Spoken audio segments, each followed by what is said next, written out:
The Purge creator trades the streets for a nursing home, and it's somehow messier.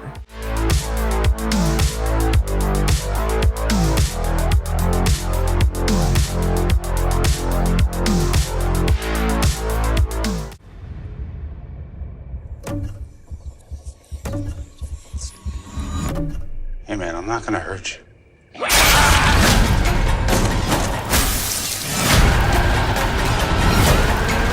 It's time to play by the rules. What is going on?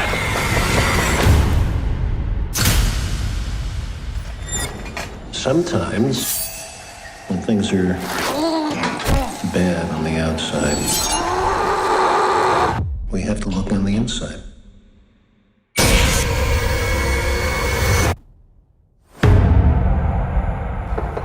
Hey everyone, welcome back to the channel. Today I'm reviewing The Home, the new horror film directed by James DeMonaco, best known for creating the Purge franchise, writing all 5 and directing the first 3. Now I'll be honest, I've never been a huge fan of the Purge movies, so heading into this one I wasn't exactly bursting with optimism. Still, the concept intrigued me. A horror film set in a nursing home? That's an underutilized setting in horror with a ton of untapped potential. And while there were elements I enjoyed, overall this turned out to be a pretty disappointing experience. Before we get into the plot, if you enjoy this kind of content, be sure to like the video and subscribe to the channel. It really helps me out. And if you want to go a step further, check out my Patreon. For just $1 a month you can support the channel, and for $5 a month you can request a review of your own. Links in the description. Pete Davidson stars as Max, a rebellious young man sentenced to community service after a brush with the law. He's assigned to work at a quiet, seemingly normal retirement home, but it doesn't take long before things start to feel off, especially on the mysterious 4th floor, which staff claims is off limits due to residents needing special care. As Max begins to question the strange rules and behavior of the staff, he uncovers disturbing secrets lurking within the home's walls. What starts as a slow burn mystery quickly spirals into a bloody nightmare, as Max realizes he may be in far deeper than he ever expected, and the danger isn't just for the residents, but for him as well. So let's start with what worked. This is hands down one of the goriest horror movies I've seen all year, and I mean that as a compliment. The kills are brutal, graphic, and from what I could tell, mostly practical. It's the kind of blood-soaked horror where you actually feel the hits, and that gave the final act some real punch. The last 10 minutes in particular go completely off the rails in the best way. It turns into an all-out splatterfest, and I honestly had fun with that part. If you're a fan of gnarly practical gore, this movie might be worth checking out for that alone. Unfortunately, that's where most of my praise ends. Let's start with the editing. It's weird. There are these awkward transitions that make it feel like parts of the movie are missing. I kept thinking, wait, how did we get to this scene? It's disjointed in a way that pulls you out of the experience, and the cheap fade effects don't help either. They reminded me more of a low-budget TV movie than a theatrical horror release, and the pacing is all over the place. I was actually into the slow burn vibe early on. There was a nice sense of mystery building up, and I was ready to settle into a creepy psychological horror. Then around the second act, there's a massive tonal shift that just didn't land for me at all. The movie starts throwing out twists, backstory, and conspiratorial ideas, but it never really ties it together in a satisfying way. And all of the disjointed and terribly written dialogue around these events only seeks to worsen that experience. The final reveal could have worked if it hadn't been delivered through a giant exposition dump. Instead of slowly unraveling the mystery in a compelling way, the film just kind of tells you everything all at once. It's a classic case of tell don't show, and it kills the tension. Visually, the movie also struggles. The cinematography is flat and lifeless. At times, it genuinely looked like a network drama. Bright lighting, no depth, no atmosphere. It's a huge missed opportunity given the eerie setting of a retirement home, which could have been used for way more visual tension. Let's talk about Pete Davidson. I've seen him give solid performances before. He was great in The King of Staten Island and even did well in Bodies, but here he just feels checked out. He barely has much dialogue, and when he does, it's delivered with zero urgency or emotion. His reactions in high-stress moments don't feel human. They feel like someone who's sleepwalking through the role. I honestly feel like this was a severe case of miscasting mixed with bad writing. And finally, the scares. You've seen them all before. Creepy faces, loud stingers, spooky figures in dark hallways, nothing original, and worse, a lot of them turn out to be nightmare sequences. And the film relies on that trick a lot. I lost count of how many fake out dream scares they threw in, and it really undercuts any real tension that the story was building. So overall, The Home has an intriguing setup, a unique setting, and enough gore to make hardcore horror fans perk up. But for me, that just wasn't saving it. The editing is jarring, the visuals feel cheap, the scares are generic, and Pete Davidson gives one of his most lifeless performances to date. I do admire that the film tries to go big in its final act, and I had fun with the over-the-top bloodbath, but getting to that point was kind of a chore. This one had potential, but in the end it just didn't deliver. I'm giving The Home a 2 out of 5. If you've seen The Home, let me know what you thought in the comments. Did the gore win you over, or were you as let down as I was? If you enjoyed the review, make sure to like the video and subscribe to the channel for more horror content. And if you want to support the channel directly, head over to Patreon. Just $1 a month helps out a ton, and $5 a month lets you request a review of your own. Links in the description. Thanks for watching, and I'll see you guys in the next one.